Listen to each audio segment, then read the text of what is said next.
અને હવે જુઓ પ્રજા ત્રસ્ત, તંત્ર મસ્ત।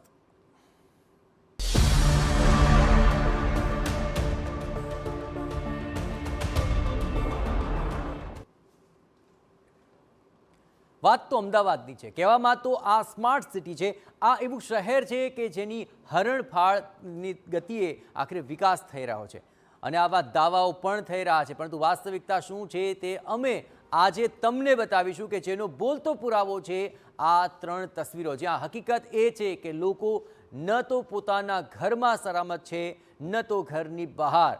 અને આવું એટલા માટે કહેવું પડી રહ્યું છે કારણ કે આ વિવિધ મહાનગરો અને શહેરોમાં એવી અનેક ઇમારતો છે જે માત્ર પડવાના વાંકે ઊભી છે। આ એવી ઇમારતો છે જે ગમે ત્યારે ધરાશયી થઈ શકે છે। જો આવું થાય તો તેમાં રહેતા વ્યક્તિઓનું શું થાય તે કહેવાની જરૂર નથી, અને આ જ રીતે ઘરની બહાર નીકળેલો વ્યક્તિ ક્યારે રસ્તામાં પડેલા ભૂવા કે ખાડાનો શિકાર બની જાય તે પણ કહેવું મુશ્કેલ છે। રાજ્યના મહાનગરોના રસ્તા કેવા છે તે આ દ્રશ્યો પરથી સ્પષ્ટ થઈ રહ્યા છે। રસ્તા પરથી પસાર થતા લોકો અને વાહન ચાલકો ખાડામાં ખાબક્યા હોવાની તો અનેક ઘટનાઓ ભૂતકાળમાં પણ ઘટી ચૂકી છે, પરંતુ નરી વાસ્તવિકતા એ છે કે આ સમસ્યાથી પ્રજા તો ત્રસ્ત છે, પરંતુ તંત્ર મસ્ત છે।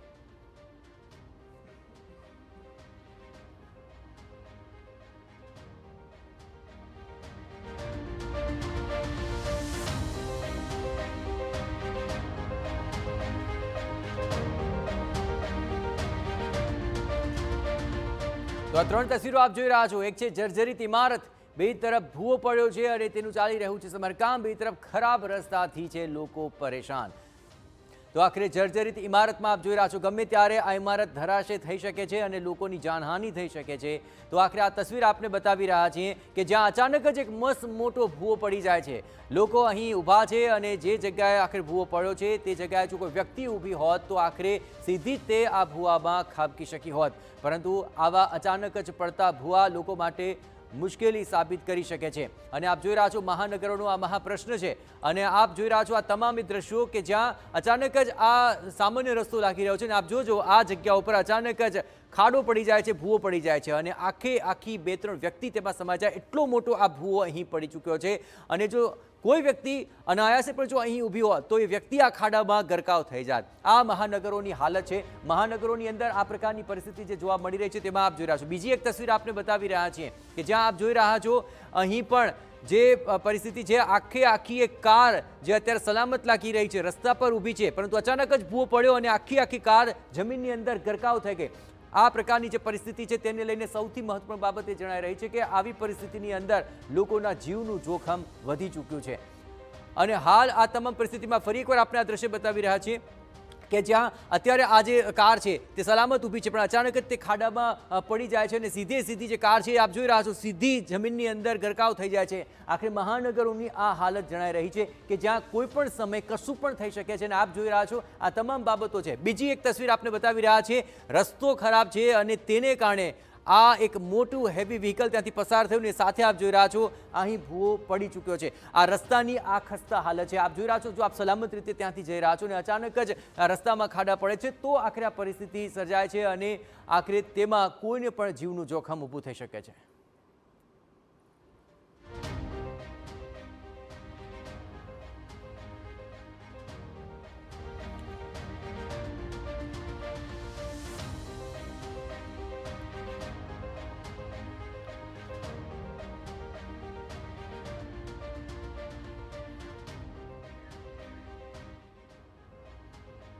તો આખરે પરિસ્થિતિ છે તેને લઈને એએમસીના એસ્ટેટ કમિટીના ચેરમેન દેવાંગ દાણી આપણી સાથે જોડાયા છે। દેવાંગભાઈ, આ તમામ બાબતો ઉપર વધુ પ્રકાશ પાડશે અને તેના વિશે વધુ વાત કરીને આપણે એ પણ જાણવાનો પ્રયત્ન કરીશું કે આ પ્રકારની પરિસ્થિતિઓને લઈને શું કામગીરી થઈ અને આગામી દિવસોમાં હવે કઈ પ્રકારની કાર્યવાહી કરવામાં આવશે। તો દેવાંગભાઈ આપણી સાથે જોડાયા છે અને તેમની સાથે વાતચીત કરીશું। દેવાંગભાઈ, સ્વાગત।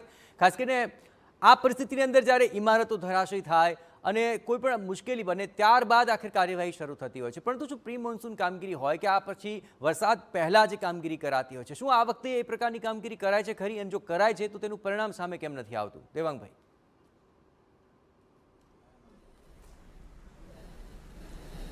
જી જયેશભાઈ, પ્રી મોન્સૂન કામગીરી સતત ચાલુ જ રહેતી હોય છે। ઉનાળાની અંદર જ જે ભયજનક ઇમારતો હોય છે તેને નોટિસ આપવામાં આવતી હોય છે, કાયદાની કલમ પ્રમાણે 265 પ્રમાણે તેના રિમાઇન્ડર પણ આપવામાં આવતા હોય છે અને આ રીતે તેના પર યોગ્ય કાર્યવાહી કરવામાં આવતી હોય છે. બિલકુલ, પણ આ પ્રકારના જવાબ હું હર વખત સાંભળતો આવ્યો છું દેવાંગભાઈ, પરંતુ ફક્ત નોટિસ આપવાથી શું કામગીરી થઈ જતી હોય છે? એ નોટિસની અમલવારી કેમ નથી થતી? અને જો અમલવારી થઈ છે તો આ વખતના આંકડા શું કહે છે? કેટલી ઇમારતોને આ પ્રકારની નોટિસ અપાય અને શું કાર્યવાહી થઈ?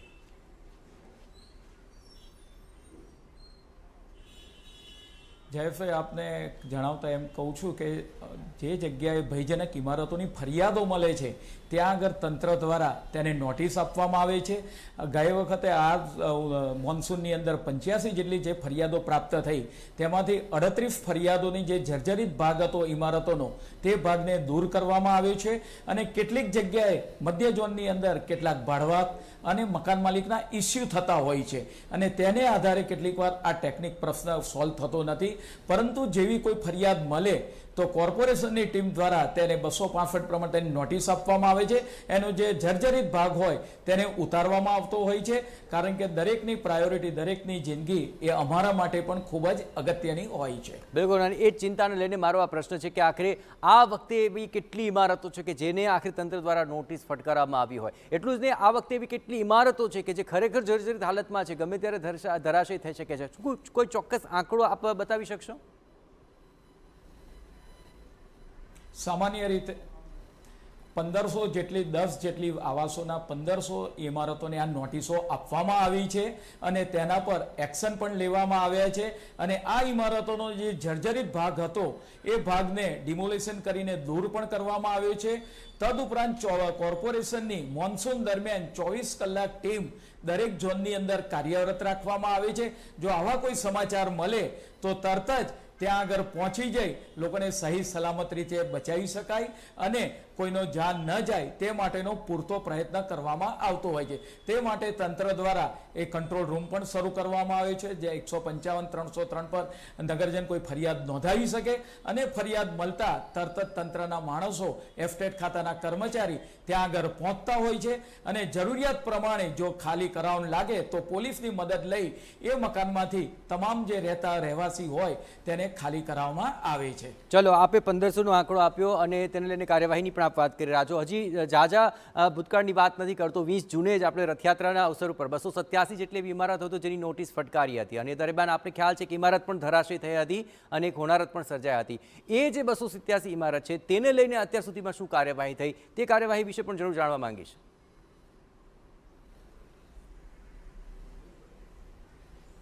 રથયાત્રાના રૂટ ઉપર મધ્ય ઝોનની અંદર 287 જેટલી ઇમારતો ભયજનક જાહેર કરવામાં આવી હતી. તેને પેપરમાં પણ તેનું લિફ્ટ આપવામાં આવ્યું હતું. 215ના ક્રમાંકે કે કડિયા નાકાનું જે મકાન છે એને ભયગ્રસ્ત જાહેર કરવામાં આવેલું હતું, પણ એ ભયજનક તેની નોટિસ પણ ત્યાં આગળ બિફોર 1 મંથ અને આગલે દિવસે રથયાત્રાના આગલે દિવસે પણ પેપરની અંદર આ મકાનોની યાદી આપવામાં આવી હતી કે ભાઈ આ જગ્યાએ વધારે લોકો જવા જોઈએ નહીં અને એ રીતે. પરંતુ એ રથયાત્રાના દિવસે બાલ્કનીની અંદર વધારે લોકો ભેગા થતા બાલ્કનીનો જર્જરિત ભાગ એ વખતે તૂટી પડ્યો. અચ્છા દેવાંગભાઈ, ઘણીવાર બને છે તંત્ર કામ કરે છે અને લોકોને પણ સતર્ક કરાતા હોય છે, છતાં પણ અમુક લોકો જો સપોર્ટ નથી કરતા તો એ લોકો સામે આખર કઈ પ્રકારની દંડનાત્મક કાર્યવાહી થતી હોય છે?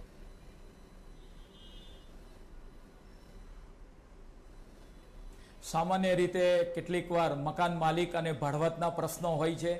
પરિણામે મકાન માલિક ભાડવત ખાલી કરે જલ્દી એટલે રિપેર કરાવતા હોતા નથી, પરંતુ તંત્ર દ્વારા તેને સતત નોટિસ આપવામાં આવે છે અને ત્યારબાદ આગળની કાર્યવાહી પોલીસ બંદોબસ્ત લઈને કરવામાં આવે છે. ઘણીવાર કેટલાક કેસો માન્ય હાઈકોર્ટની અંદર પણ પડતર છે, મકાન ભયજનક હોય પરંતુ ભાડવત અને મકાન માલિકના ઝઘડાની અંદર અથવા તો ડેવલપરના ઝઘડાની અંદર આ લોકોના કેસ કાયદાકીય લડતના હોવાને કારણે તે ભાગ કોઈ વાર ઉતારી શકાતો નથી.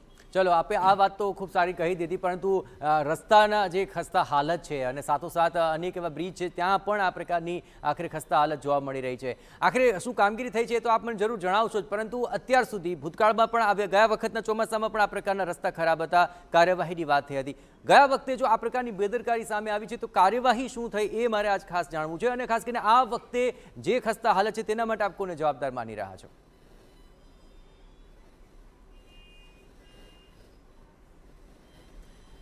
સામાન્ય રીતે રોડ અને રસ્તાની કામગીરી માટે તરત જ ફરિયાદ મળે, ચોમાસા દરમિયાન ખાડા પડતા હોય તો તરત જ તંત્ર દ્વારા તેને પૂરવામાં આવે છે. બેરિકેડિંગ પણ લગાડવામાં આવે છે જેથી કોઈ જાનહાનિ થાય નહીં અને જલ્દી એઝ અર્લી એઝ પોસિબલ આ કામગીરીનું કોર્પોરેશનના સ્ટાફ દ્વારા તેનું નિરાકરણ કરવામાં આવે છે. અને એન્જિનિયરિંગ વિભાગ સતત ચોમાસાની અંદર કંટ્રોલ રૂમ પણ ચાલુ હોય છે કોર્પોરેશનનો, એના પર જો ફરિયાદ મળે ને તરત જ એને એટેન્ડ કરવામાં આવતી હોય છે.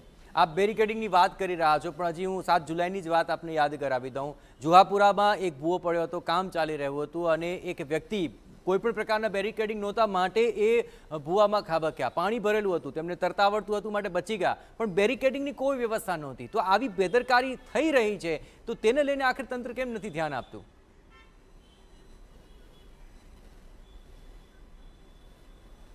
ચોક્કસ એના પર પણ ધ્યાન આપવામાં આવશે. ડીવાયએમસી દ્વારા પણ ચોમાસાની અંદર સતત મોનિટરિંગ કરવામાં આવતું હોય છે. પોતપોતાના વોર્ડની અંદર કદાચ કોઈ જગ્યાએ નજર રૂપે આ રહી ગયું હોય તો આગામી સમયગાળા દરમિયાન એનો પૂરેપૂરો અમલ થાય તે માટેની કાર્યવાહી કરવામાં આવશે. નહીં, પણ આમાં દોષી કોને ગણશો, જવાબદાર કોને ગણશો અને કાર્યવાહી કોની પર કરશો? શું કોન્ટ્રાક્ટર ઉપર આ તમામ જવાબદારી ઢોળી દેવાથી તો કામ નહીં બને?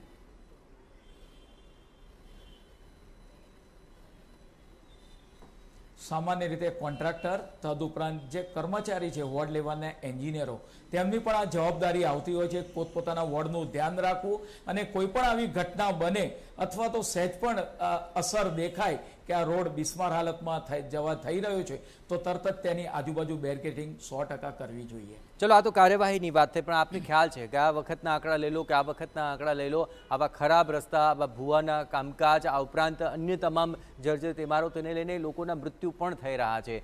તો જે લોકોના મૃત્યુ થઈ રહ્યા છે તેને લઈને આપ તંત્ર તરફથી આખરે શું બાહેંધરી આપશો? અને ખાસ કરીને એવા તમામ લોકોને શું કોઈ રાહત મળે છે ખરી? આખરે તેમના જો જીવ ગયા છે તો તેમના માટે આપ શું કહેશો?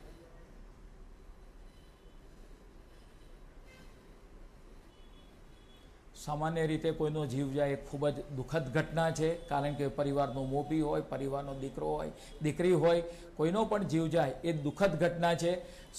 ગઈ વખતે જ્યારે રથયાત્રાના રૂટ પર યુવાનનું મૃત્યુ થયું, જે રથયાત્રાના આવે તો રથયાત્રા જોવા માટે એ વખતે એનો છજાવના પડવાના ભાગને કારણે એનું મૃત્યુ થયું હતું, તો માનનીય મુખ્યમંત્રી દ્વારા બરાબર એને 4 લાખ રૂપિયાની સહાય કરવામાં આવી હતી. બિલકુલ દેવાંગભાઈ, અમારી સાથે જોડાયેલા રહેજો. અને સૌથી મહત્વની બાબત એ છે કે આ તમામ પરિસ્થિતિઓની અંદર આખરે જો કોઈનો જીવ જાય છે તો તે ઘર માટે આખરે અત્યંત મુશ્કેલ પરિસ્થિતિ બની જતી હોય છે. અને આ તમામ પરિસ્થિતિઓની અંદર આખરે સૌથી વધુ વિકટ પરિસ્થિતિ એ હોય છે કે આખરે લોકો આવા રસ્તાઓથી ડરી જાય છે. આ પ્રકારના જે ભૂવા પડે છે તેને લઈને પણ આખરે તેના મનમાં સવાલ ઉઠી જાય છે કે તંત્ર આખરે ક્યારે કામગીરી કરશે, ક્યારે તેમને આખરે જે ટેક્સ ભરે છે તેને લઈને સુવિધાઓ મળશે. તો આ તમામ એવી પરિસ્થિતિઓ છે કે જે પ્રશ્ન હર વર્ષે હર વરસાદ બાદ ઉઠી રહ્યા છે. આખરે તેને લઈને તંત્ર ક્યારે કોઈ જવાબદાર થઈને કામગીરી કરશે તેને લઈને પણ આપણે ચોક્કસપણે વાત કરીશું. એ મુદ્દો પણ ચોક્કસપણે અહીંના અતિથિઓ સાથે અમે ચર્ચીશું, પણ હાલ રોકાઈશું એક બ્રેક માટે. આખરે પ્રજા અત્યારે ત્રસ્ત છે અને સાથોસાથ તંત્ર મસ્ત છે, પરંતુ આ પરેશાની જે થઈ રહી છે તેને સમજવાનો આપણે પ્રયત્ન કરીશું. અને મારી સાથે આખરે મહેમાનો પણ જોડાયા છે. કોંગ્રેસ તરફથી નેતા ઇમ્તિયાઝ શેખ જોડાયા છે. ઇમ્તિયાઝભાઈ, આપનું સ્વાગત છે. હાલ જ આ તમામ પરિસ્થિતિઓને લઈને જે વાતચીત કરી રહ્યા હતા, આપણી સાથે એસ્ટેટ કમિટીના ચેરમેન પણ જોડાયા છે દેવાંગભાઈ દાણી. દેવાંગભાઈ, ફરી એકવાર આપનું સ્વાગત છે. અને આ તમામ પરિસ્થિતિઓની અંદર સૌથી મહત્વની બાબત એ છે કે પ્રજા પરેશાન છે. આખરે પ્રજાની પરેશાનીનો કોઈ અંત નથી આવી રહ્યો, તે સૌથી મોટો સવાલ છે. અને આજે આ તમામ જે પરિસ્થિતિ છે તેમાં મારે એ જ સમજવાનો પ્રયત્ન કરવો છે કે આખરે આ જે પરેશાની છે દરેક વર્ષની કેમ છે. દરેક વર્ષે આ પરેશાની આવે, તેનો મુદ્દો ઉઠે અને પછી તે હવા થઈ જાય છે, પરંતુ લોકોને નથી મળતી સુવિધા. લોકો જે ટેક્સના પૈસા ભરે છે તે પ્રમાણેની પણ તેને સુવિધા નથી મળતી. ઇમ્તિયાઝભાઈ, આપની પાસે આવી રહ્યો છું. જ્યાં સુધી આ તમામ બાબતો વારે વારે ઉઠી રહી છે, તો એકવાર જો એ સમસ્યા ઉઠી અને તેનું નિરાકરણ એ જ વર્ષે થઈ જવું જોઈએ, ફરી એ વર્ષે સમસ્યા ન ઉઠવી જોઈએ, પણ એવું નથી થઈ રહ્યું, આપ પણ જાણો છો. સૌથી મોટી જવાબદારી કોની નક્કી થશે? સૌથી મોટી જવાબદારી સત્તાધીશોની છે. સત્તામાં બેઠેલા જે અધિકારીઓ અને જે સત્તામાં બેઠેલા બીજેપીના અધિકારીઓને આ જિમ્મેદારી આવે છે. એ નિયમો એવા બનાવ્યા છે કે ખરેખર અમદાવાદ શહેરને એ લોકો પ્રી મોન્સૂન કામગીરી કરી છે એવી વાત તો તેઓ કરી જ રહ્યા છે, દાવો પણ કરી રહ્યા છે. આ તો દેખાઈ આવે છે. ખરેખર તો અમદાવાદ શહેરના જે જૂનું, આપ જાણો તો અમદાવાદ શહેરના જૂનું વિસ્તાર કેવા છે, આજથી 200 વર્ષ પહેલાં કે 300 વર્ષ પહેલાં ત્યાં ભૂવા પડી રહ્યા છે. ભૂવા ચારે બાજુ પડી રહ્યા છે. દરિયાપુર દરવાજા ગઈકાલે સવારે 7 વાગે એવો ભૂવો પડ્યો હતો. મેં સતત કંટ્રોલ રૂમમાં વાત કરી કે મેં આ ભૂવો પડ્યો છે. ત્યાં અધિકારી ત્યાં આવ્યા નહીં. મેં પોતે જાતે ત્યાં બધું વ્યવસ્થા કરી અને કવરિંગ કરી પછી અધિકારીઓ 1 થી 1.5 કલાક પછી આવ્યા તે. અચ્છા, પણ ઇમ્તિયાઝભાઈ, આખરે આ પ્રકારનો ભૂવો પડે ત્યારે દાવો કરી રહ્યા છે, આપણે એસ્ટેટ કંપનીના ચેરમેન પણ કહી રહ્યા છે કે અમે બેરિકેડિંગ કરીએ છીએ, જલ્દીમાં જલ્દી સમારકામ કરીએ છીએ, લોકોને સુવિધા આપવાનો પ્રયત્ન કરીએ છીએ. વાસ્તવમાં જમીનની હકીકત શું છે? જમીનની હકીકતમાં એ છે કે જ્યારે મધ્ય ઝોન અને અમદાવાદ શહેરમાં ગટર લાઇનનું જે ખોદાણ થાય છે એ પાણીની લાઇનનું ખોદાણ થાય છે. ખોદાણ થયા પછી ખરેખર એની ઉપર વોટરિંગ નહીં થતું, પૂરણ બરાબર નહીં થતા, કેમ કે કોન્ટ્રાક્ટરો એમના છે. એ કોન્ટ્રાક્ટરો કંઈ ને કંઈક જગ્યા મિલી વખત અધિકારીઓ જરા આવે છે. આપણે વિપક્ષ તરીકે હંમેશા એવું કહીએ છીએ કે મળતિયાઓને કોન્ટ્રાક્ટ અપાઈ દે છે, તો પછી આ કોન્ટ્રાક્ટર કેમ નથી કામ કરતા? ઇમ્તિયાઝભાઈ, કોન્ટ્રાક્ટરો એ લોકો ઉપરથી એ ઉપલા અધિકારીઓ જોડે એ લોકોની સાંઠગાંઠ હોય છે. અમે વારેઘડી કરીએ કે અહીંયા ગટર લાઇનનું કામ થયેલું છે, આનું પૂરણ કામ બરાબર કરાવો, તો એ અધિકારીઓ આવીને કહે કે ભાઈ બરાબર થઈ ગયું છે. આ વરસાદનું જેવી શરૂઆત થાય ત્યારે ભૂવો પડે છે, ત્યારે એ લોકોને ખબર પડે છે કે આ બરાબર થયું છે કે નહીં. અચ્છા, ચલો એ મુદ્દે આપણે દેવાંગભાઈ પાસેથી પણ જાણી લઈએ. દેવાંગભાઈ, આખરે ઇમ્તિયાઝભાઈ જોડ્યા છે, આપે તેમને સાંભળ્યા પણ ખરા, અને આ તમામ બાબતો લઈને આપણી પાસે સીધો એ સવાલ પણ આવી રહ્યો છે, જો કોન્ટ્રાક્ટરને પસંદ કરવામાં, કામ આપવામાં આટલી તજવીજ હાથ ધરાય છે, તો જે અપેક્ષા રખાય છે પ્રકારે કામ કેમ નથી થતું? અને જો નથી કામ થતું તો કાર્યવાહી કેમ નથી જે તે કોન્ટ્રાક્ટર સામે? દેવાંગભાઈ,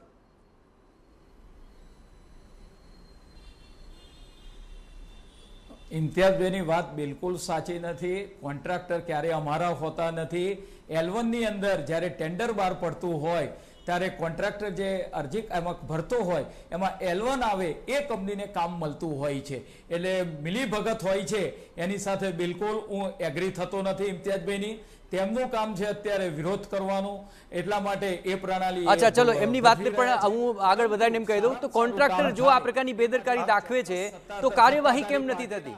દેવાંગભાઈ, કાર્યવાહી કેમ નથી થતી? અને જો કાર્યવાહી થઈ છે તો મને આજે ચોક્કસપણે પ્રમાણ આપો કે આ કિસ્સામાં કોન્ટ્રાક્ટરની ગફલત રહી અને અમે કાર્યવાહી કરી. દેવાંગભાઈ, એવા કેટલા કોન્ટ્રાક્ટર છે જેની સામે તંત્રે કાર્યવાહી કરી? કોઈ કોન્ટ્રાક્ટરના હાથ સુધી બ્લેકલિસ્ટ કર્યું એવું બતાવે દેવાંગભાઈ. ઇલેક્ટ્રિસિટી તદુપરાંત બીજી અન્ય યુટિલિટી ખૂબ જ નીચે આવેલી હોવાને કારણે દેવાંગભાઈ, તમારો પ્રશ્નનો જવાબ નથી આપી રહ્યા. એવા કેટલા કોન્ટ્રાક્ટર અત્યાર સુધી રહ્યા કે જો ગફલત થઈ છે? ગફલત થઈ છે તો નક્કી છે, પણ ગફલત થઈ છે તો કાર્યવાહી કોની કોની સામે કરી, કેટલી કરી, એનો જવાબ જોઈએ છે. દેવાંગભાઈ,